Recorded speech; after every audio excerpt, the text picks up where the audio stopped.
Jain influence, Ahimsa and the Templars' Code of Conduct. PDF, Zoran's opening reflections. Greetings, fellow travelers. Once again, we embark on a journey through the lesser-known wisdom that shaped the Templar spiritual and ethical evolution. Today, we dive into the surprising and profound influence of Jainism on the Templars, particularly the practice of Ahimsa, or non-violence. At first glance, you might wonder, how could warriors, sworn to protect the Holy Land through force of arms, adopt a principle that abhors violence in all its forms? The answer lies in the subtle balance the Templars learned to strike between the outer world of warfare and the inner world of spiritual discipline. Join me, Zoran the Dragon, as we explore how the Templars integrated Jain principles of non-violence, ethical purity, and self-discipline into their code of conduct, forging a path where the paradox of peace and war could coexist. Non-violence in a warrior's life, a paradox. When the Templars first encountered the teachings of Ahimsa, they were struck by its radical message. Jainism, a philosophy deeply rooted in non-violence, teaches that all living beings, no matter how small or insignificant, have a soul and deserve to be treated with compassion and respect. For the Jains, the practice of Ahimsa extended not just to human beings, but to animals, plants, and even the tiniest insects. For the Templars, warriors bound by duty to fight in defense of Christendom, this seemed like a paradox. How could one reconcile a commitment to non-violence with the realities of combat and the brutal necessities of war? The answer lay in the deeper understanding of Ahimsa. The Jains taught the Templars that non-violence was not merely a physical act, but a state of mind, a commitment to minimizing harm, cultivating compassion, and practicing restraint, even in the face of conflict. This resonated with the Templars' growing sense that true mastery came from brute strength, but from the disciplined control of their impulses and desires. Ahimsa, for the Templars, became more than just a philosophical ideal. It was a guiding principle in their interactions with the world. While they could not fully abandon their role as protectors and warriors, they could adopt an attitude of restraint, choosing peace whenever possible and minimizing harm even in battle. The Templars began to see themselves not as agents of destruction, but as protectors of life and order, with a responsibility to defend the vulnerable without unnecessary cruelty. The Templars' ethical practices aligned with Jainism. Beyond Ahimsa, the Templars found many points of alignment between Jain ethics and their own evolving spiritual code. Ethical purity and self-discipline were central to both traditions, and the Templars' code of conduct gradually evolved to reflect these values. Jain monks follow a strict regimen of ethical vows, including truthfulness satya, non-stealing asteya, chastity brahmacharya, and non-possession aparigraha. The Templars, who had already taken vows of poverty, chastity, and obedience, found these principles in harmony with their own ideals. However, the Jains took these principles to a deeper, more nuanced level, emphasizing internal purity and the cultivation of virtuous thoughts and intentions.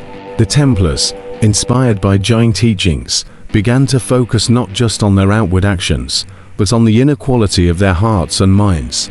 They saw their knightly code not just as a set of rules, but as a means of spiritual purification, a way to cleanse the soul of anger, greed, and hatred. The more they disciplined themselves, the more they aligned with the Jain belief that purity of heart and mind was essential to spiritual progress. The Templars also embraced the Jain practice of compassionate action. They committed themselves to protecting the innocent, serving the poor, and providing aid to pilgrims, echoing the Jain ethic of service to others. In this way, the Templars' role as knights took on a higher, more spiritual meaning. They were not just warriors, but guardians of the sacred balance between the physical and spiritual realms. Fasting, discipline, and the Jain path to purification. One of the most powerful practices the Templars adopted from Jainism was fasting as a means of purification and self-discipline. In Jain tradition, fasting is not merely about abstaining from food, it is a spiritual practice designed to burn away karma, purify the soul, and cultivate detachment from the material world. The Templars, already familiar with fasting from their Christian monastic background, deepened their practice after learning from the Jains. They saw fasting not just as an act of penance, but as a way to refine their inner strength and detach from worldly desires. By denying the body, they sharpened their willpower and purified their spirit, much like the Jain monks who practiced austerity as a means to attain spiritual liberation. For the Templars, fasting became a way to prepare for battle, not just the physical battle on the field, but the internal battle against their own fears, doubts, and temptations. Fasting allowed them to cultivate mental clarity, emotional resilience, and spiritual focus, so that when the time came to fight, they did so from a place of inner strength and purity. In addition to fasting, the Templars adopted other Jain practices of self-discipline, such as periods of silence and meditation, which helped them cultivate mindfulness and control over their thoughts. These practices were essential in maintaining their ethical code, as they sought to live in harmony with both their spiritual principles and their worldly duties. Zoran's insights: how the Templars balance peace and war.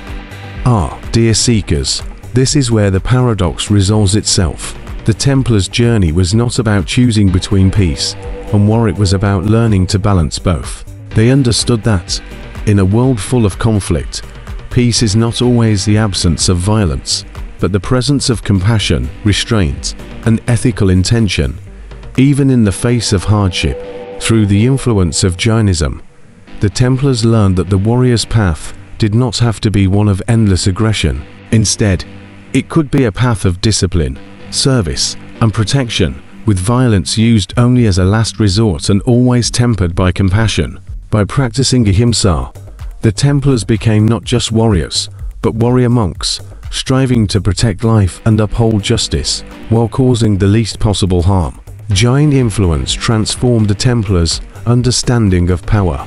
True power, they discovered, came not from domination, but from the ability to control oneself, to act with wisdom, and to protect others. This balance between the external and internal worlds, between the physical battle and the spiritual journey, became the hallmark of the Templars' code of conduct. As we reflect on the Templars' journey, we see that their adoption of Jain principles was not about abandoning their role as knights, but about refining it. They learned that the path to spiritual liberation was not a withdrawal from the world, but a conscious engagement with it, acting with integrity, compassion, and wisdom in all they did. In this way, the Templars balanced the paradox of peace and war, embodying the highest ideals of both the warrior and the sage. Zoran's closing reflections on the chapter. And so, my friends, we come to the end of this chapter in the Templar spiritual journey. The influence of Jainism, particularly the practice of Ahimsa, reshaped the Templars' code of conduct in profound ways. They learned to walk the fine line between peace and war, cultivating inner purity while fulfilling their external duties. In their embrace of fasting, self-discipline, and non-violence, the Templars discovered that the greatest battle was not against enemies on the battlefield, but against the forces of ignorance, hatred, and greed within themselves.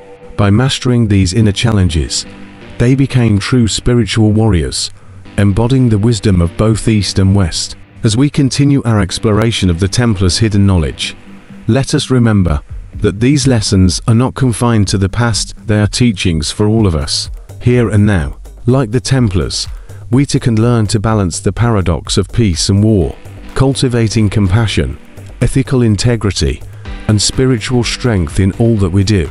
This chapter delves into the profound influence of Jainism on the Templars, particularly the principle of Ahimsa, or non-violence. Through Zoran's narration, we explore how the Templars balance the paradox of being warriors committed to peace, adopting ethical practices of fasting, discipline, and compassion that aligned with Jain teachings.